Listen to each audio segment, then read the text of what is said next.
안녕하세요. 줄기세포 지방이식 외길인생 김영감입니다. 여러분들 줄기세포 가슴 이식 후에 생착률이 얼마나 되는지 궁금해 하실 겁니다. 오늘은 생착률을 극대화시키는 PRP 부스팅에 대해서 먼저 알아보고요. 말이 나온 김에 많이들 궁금해 하시는 생착률에 영향을 미치는 요소와 어떻게 하면 생착률을 높일 수 있는지에 대해서 알아보는 시간을 가졌으면 합니다. 원장님, 먼저 PRP 부스팅이란 게 뭔가요? 네, 제가 줄기세포 이식에서 설명드렸듯이 가슴에 이식된 지방에서 새로운 혈관이 만들어지는 시기가 1에서 2주 사이라고 했던 거 아시죠? 바로 이 시기에 PRP를 가슴 이식한 부위에 직접 주사해서 혈관 생성을 도와주는 게 바로 PRP 부스팅입니다.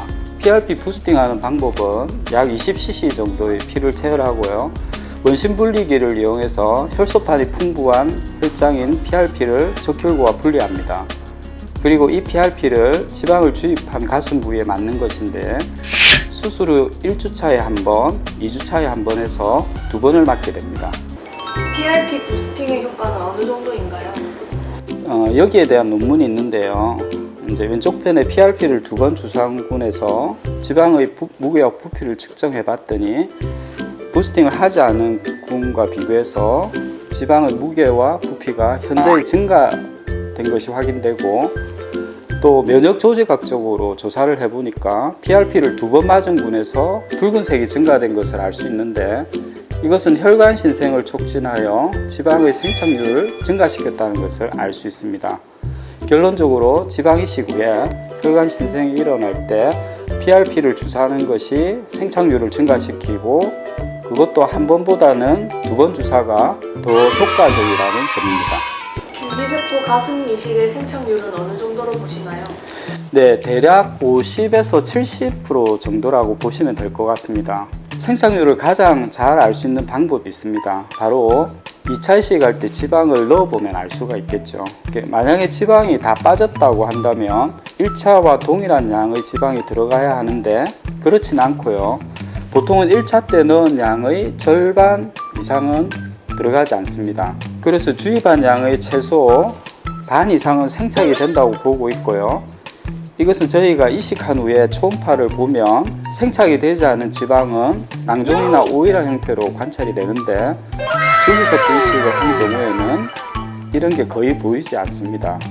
생착률에 영향을 미치는 요소는 어떤 게 있나요? 네, 사실 생착률에 영향을 미치는 요소는 굉장히 많습니다.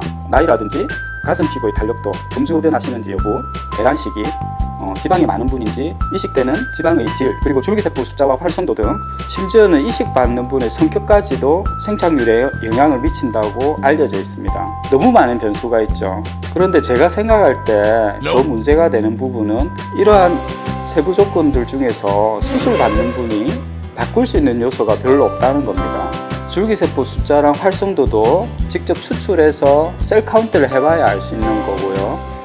그래서 나이나 가슴 피부 탄력도 성격처럼 미리 조절할 수 없는 요소는 배제하고 조절할 수 있는 요소에 집중하자는 겁니다. 그러면 생착률을 조절할 수 있는 요소는 무엇이 있을까요? 네, 그래서 가슴이나 힙업 이식처럼 대량 이식할 때는 PRP나 줄기세포처럼 세포 수준에서 생착률을 높일 수 있는 시술이 필요하고요. 수술 후에도 PRP 부스팅을 통해서 좀 더 생착률을 높일 수 있습니다. 또 배란 시기에 시술을 하는 것이 좀 더 생착률을 높이는 것으로 보고되어 있으니까 생리 때보다는 배란 시기 하는 게 좋고요. 수술 전에 체질량 지수가 높은 사람, 즉 지방이 많은 사람이 생착률이 높으니까 수술 전에는 체중을 조금 늘리시는 게 좋습니다. 가슴 피부 탄력도는 브라바라는 술전 확장기구의 도움을 받을 수는 있겠지만 실제 적용하기에는 비용도 부담스럽고 많이 번거롭다는 단점이 있습니다. 술, 담배 등도 습관이니까 바로 교정은 힘들겠지만, 담배 같은 경우는 혈관 생성에 나쁜 영향을 주니까 수술 후 한 달 정도는 자제하는 노력이 필요합니다. 원장님은 평소 생착률보다 중요한 게 있다고 하시는데 그게 무엇인가요? 네, 바로 생착률은 주입되는 양에 따라 많이 달라진다는 겁니다. 즉, 이식하는 양이 작으면 생착률은 올라가고 이식하는 양이 많아지면 생착률은 떨어진다는 사실입니다. 있습니다. 만약 병원마다 같은 양의 지방을 이식한다면 생착률이 아주 중요하겠죠. 하지만 실제로는 병원마다 원장님들마다 이식하는 지방량이 다르다는 점입니다. 이 도표를 보시면 이식량이 작을 때는 심지어 생착률이 90%까지 보고되고 있지만 이식량이 많아지게 되면 생착률이 40%까지 떨어질 수도 있습니다. 그런데 이식하고 나서 결국 의미를 가지는 것은 생착률보다 얼마나 살아남은 지방이 많느냐 하는 것이므로 되도록 이식량을 늘리는 것이 좋다라는 것입니다. 이 부분은 가슴이 얼마나 커질 수 있는가에서 설명드린 게 있기 때문에 같이 참고하시면 도움이 되실 겁니다. 그리고 가슴의 이식량을 늘리려고 하면 조직층마다 골고루 이식하는 것도 중요하고요. PRP나 줄기세포처럼 세포 수준에서 도움을 받아야 부작용은 최소화하면서 많은 양을 이식할 수가 있습니다. 네, 오늘은 여러분이 궁금해하시는 생착률에 대해서 알아보는 시간을 가졌습니다.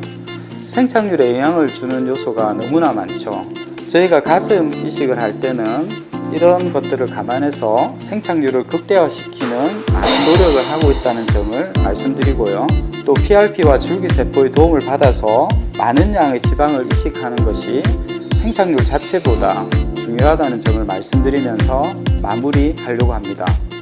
혹시 궁금한 점은 댓글 올려주시면 성실하게 답변 드리겠습니다.